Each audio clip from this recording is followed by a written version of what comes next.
வணக்கங்க. இன்றைக்கி நம்ம கூட்டு குடும்ப சமையலில் வந்து மீன் குழம்பு தான் வைக்க போகிறேங்க.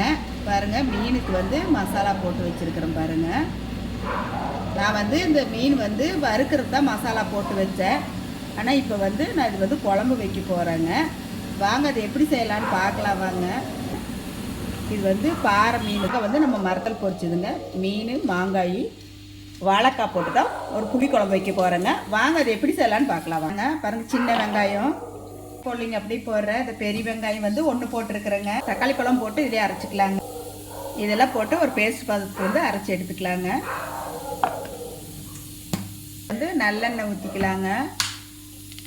பூண்டு வந்து முழு பூண்டாக போடுறேங்க. நான் சும்மா கீரி தான் போடுறேன். பச்சை மிளகாய் 2 போட்டுக்கலாம்.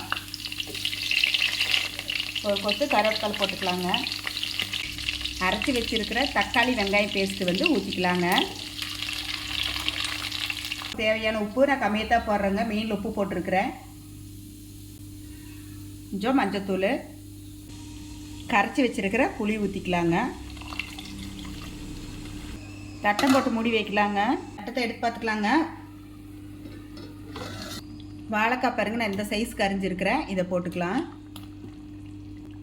மாங்காய் போட்டுக்கலாங்க. வந்து பெரட்டி வச்சுருக்கிற மீன் பீஸை போட்டுக்கலாங்க. மசாலா வந்து எல்லாமே இதில் இருக்குது. அதனால் வந்து நான் எந்த மசாலாவும் போடலை.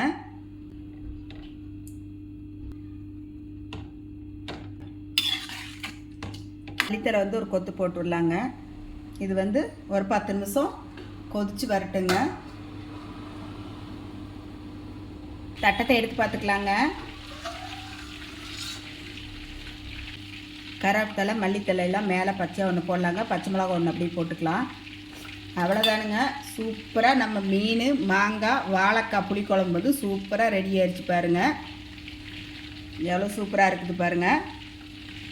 வாங்க சாப்பிட்லாம் வாங்க. நீங்களும் உங்கள் வீட்டில் செஞ்சு சாப்பிட்டு பார்த்துட்டு எப்படி இருக்குன்னு சொல்லுங்கள். எங்கள் வீடியோ பிடிச்சிருந்தா லைக் பண்ணி ஷேர் பண்ணுங்கள்.